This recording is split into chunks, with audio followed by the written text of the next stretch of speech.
it's Mike Andes, and today is a very special episode. We're going to be feeding questions that you've asked Mike AI, and then I'm going to respond to those answers. What in the world is this? If you go to mikeandes.com/AI, all of my content, my books, all of my training, my courses has been downloaded, and for free, you can talk to Mike AI anytime you want, 24/7. But today, we're going to go through some of the questions that have been asked, and we're going to see what Mike AI said and whether or not I agree with it. The very first question, I had to repo a lawn I serviced months ago because the client ghosted me and never paid. I'm out $750. Labor, fuel, time, all of it, and it seems like I got robbed in slow motion. How do I stop getting stiffed like this? All right, so this is now Mike AI. First off, I get it. That slow motion robbery feeling, it's brutal. But here's the thing, you can't let this happen again. You're not a bank, and you're definitely not in the business of giving out interest-free loans. Here's how to stop this. Number one, prepayment or card on file.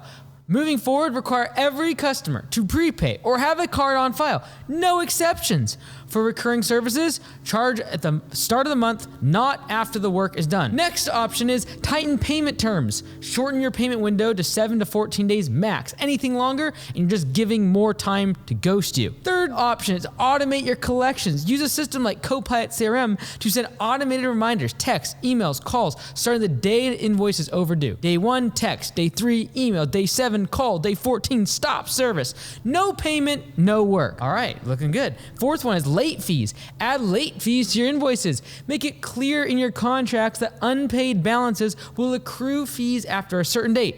It creates urgency. Number 5, stop service immediately. If someone doesn't pay, stop servicing their property. Don't wait months to realize they're ghosting you. Number 6, deposits for big jobs. For larger projects, require 50% deposit upfront. No deposit, no work. You're not alone. This happens to so many small business owners, but the key is to put systems in place now so you're never in this position again. Let me know if you need help setting up these processes. You got this.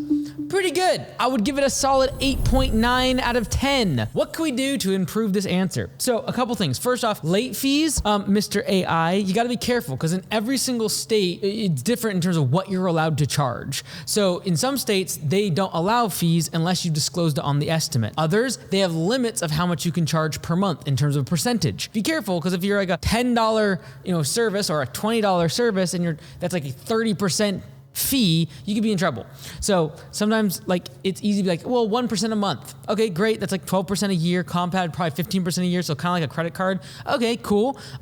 But be careful, make sure it's legal in your state. So that's the first thing that Mike AI needs to do. Oh, and by the way, Mike AI is trained on all these videos. So by me saying this right now, it's retraining Mike AI to be better in its answers. Very good. The next thing I would say is deposits for big jobs. So I agree, 50% upfront, yes. I would also say have a threshold of deposits that's low. So for example, it says for larger projects, I would just make it like anything that's one-time jobs. Even if it's a $300 or $400 job, I still want a deposit. Or even prepayment, which it did nail in the first one, like having a prepayment. But here's the thing, I would do 2 things differently. Number 1, instead of asking for prepayment or deposit, I would also have the option to pay in full. So we just added this feature in Copilot, and that is anytime there's an estimate that they're accepting, they have the option to pay the estimate in full. Because sometimes if customers have done jobs for you in the past, you're not really concerned with them stiffing you like this person is, but getting that cash up front is so nice. And so now inside Copilot, when they accept the estimate and they're paying the deposit, right next to it will be like, hey, do you just want to pay the whole thing in full? So yes, 50% is nice, but I'd rather get all the money up front. And I was talking with an owner the other day, and they're like, well, I'm really afraid to do that because if the person pays me all up front, what if I spend it on like other, jobs or other materials or, paying other, my employees for other projects? And I'm like, he's like, well, I'm robbing Peter to pay Paul. I'm like, yes, but that's a different problem because theoretically, I should always want to collect money faster and pay people slower. So vendors, materials, like I always want to wait to pay. That's why I actually like using a credit card, because I can pay for things today and I can swipe the card and get things today and pay for it in 21, 30 days down the road without any fees, without any interest. So I actually like credit cards for the sake of I get better cash flow, because it's slowing down how long money actually takes to get out of my account. But on the same token, I want money coming into my account as fast as possible. So if I am not going to have a deposit, or I'm not going to collect, pay in full, which is the most ideal, I'm technically waiting. Sometimes you're going negative by $3,000, $4,000 on a $7,000 job. For example, let's say there's a $5,000 job and gets accepted today. Let's call it 20% profit margin. So that's $1,000 in profit. On a $5,000 job in revenue, $1,000 in profit. Here's the problem. Let's assume there's $1,000 in material and $2,000 worth of labor. That's $3,000 worth of costs, okay? And then there's some other miscellaneous costs that make us then get 20% net profit margin after other overhead. Great! Here's the problem. If I don't get money down, what happens is day one, after they accept the estimate, great. Now I get buy materials. I'm actually negative. I'm negative $1,000. And then I go do the job. I'm negative $3,000 in direct costs, which is that material and all of that direct labor, the employees out in the field. I'm $3,000 in the hole, negative cash flow. And yes, hopefully after the job is done, and then after I send them the invoice and the invoice falls off their desk and the dog eats it, I could potentially be floating the extra cost of $3,000 of negative cash flow for weeks. I gotta pay Home Depot. They're not gonna wait for the materials. So this is the cash flow that you have to manage. That's probably the only couple things I would add to that one. Let's go ahead and go to the next question from Mike AI, see what else he's got in terms of answers. The next question, it looks like, is coming about employees threatening to sue. I let someone go after they no-showed 3 days in a row now. They're saying they're going to sue me.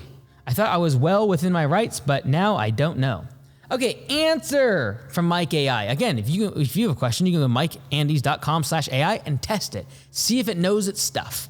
All right, answer. First off, don't panic. If you're in an at-will state, you can legally terminate someone without needing a specific reason, as long as it's not discriminatory. That said, documentation is your best defense. Number 1, check your records. Do you have documentation of the no-shows, texts, emails, or time logs showing they didn't show up? If not, start documenting everything now. Dates, times, and any communication you had with them. Number 2, review your employee handbook. If your handbook states that no-shows are grounds for termination, you're in a stronger position. Make sure they signed it during onboarding. Number 3, stay professional. Don't engage emotionally with their threats. If they contact you, keep responses short and factual. Avoid admitting fault or making promises. Number 4, consult a lawyer. If they do not follow through on the lawsuit, get legal advice. Most of these threats are empty, but it's better to be prepared. This is a good reminder to tighten up your systems. Always document performance issues and make sure your policies are clear and signed by employees. Let me know if you need help refining your processes. Yeah, this is really good. I give this one a 9.8 out of 10 from Mike AI. Very good. Most people, when they get in this situation, the reason they feel angst and anxiety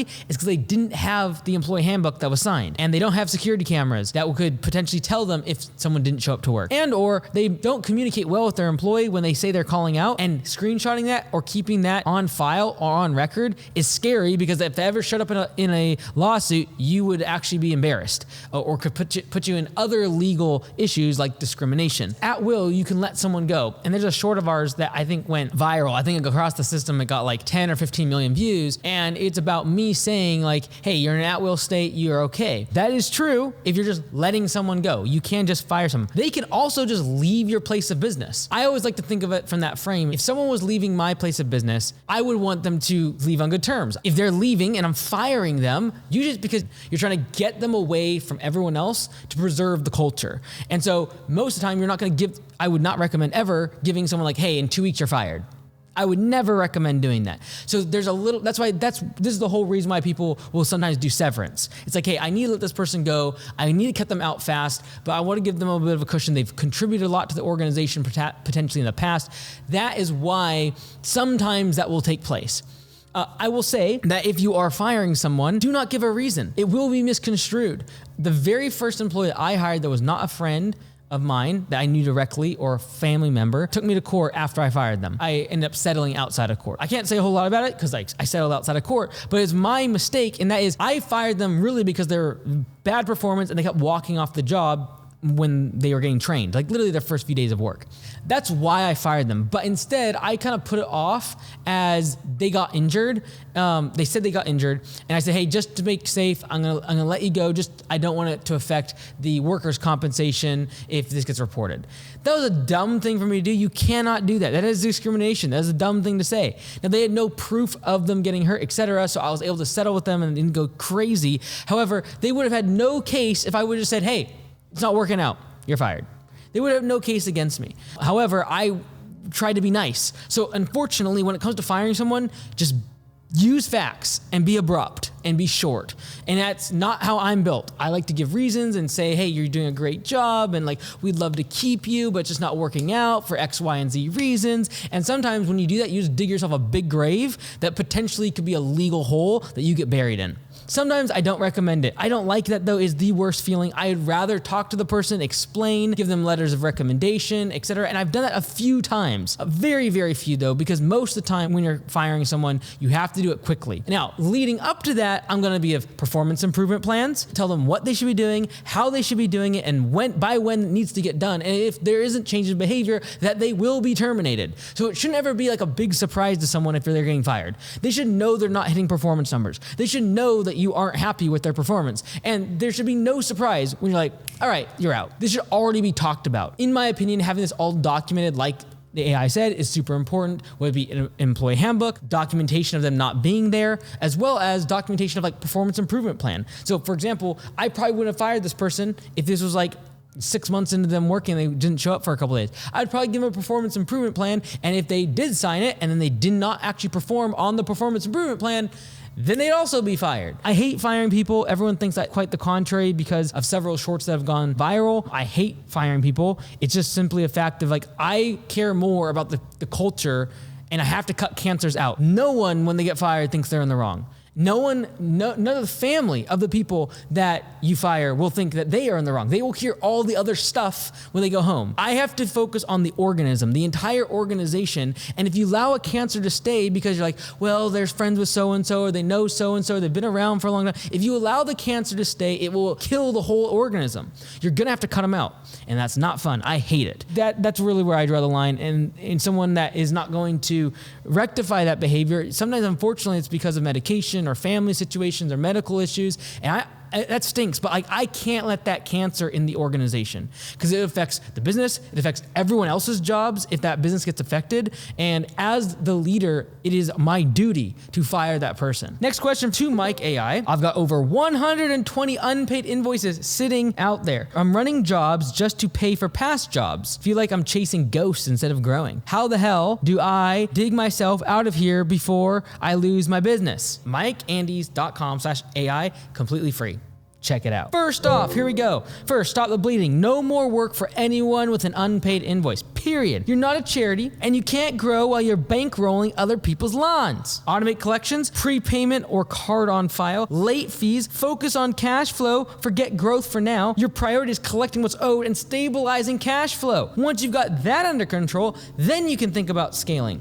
This is a tough spot, but you can turn it around. So I agree with this one as well. We need to collect money that we have earned as fast as possible and with certainty. Fast as possible is all the things we've talked about. Card on file, deposits, pay in full, terms. Don't give people 30 days to pay you. What in the world? Make it due upon receipt. If you're not paying me, by the time you get that invoice, it's overdue. You say, how can you do that? Require a credit card on file, require a bank account on file. They should never get an invoice that has an amount that they owed. I should be charging them for the invoice prior to sending them a receipt. Also, I will reduce the amount of bad debt.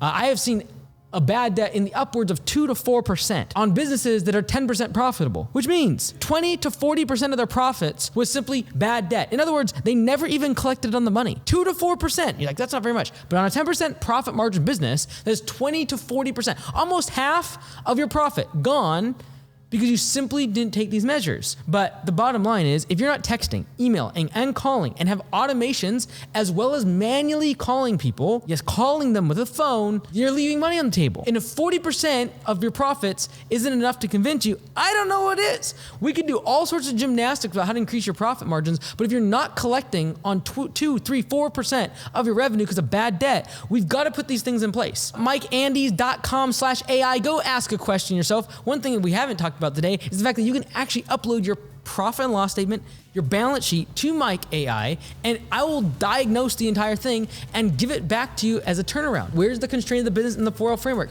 Or tell you how to get more leads or potential problems I see with your financial statements. So go check it out, and if you like this, comment below. I'd love to take other crazy questions that have been asked to me on Mike AI, thousands of them, and share them here.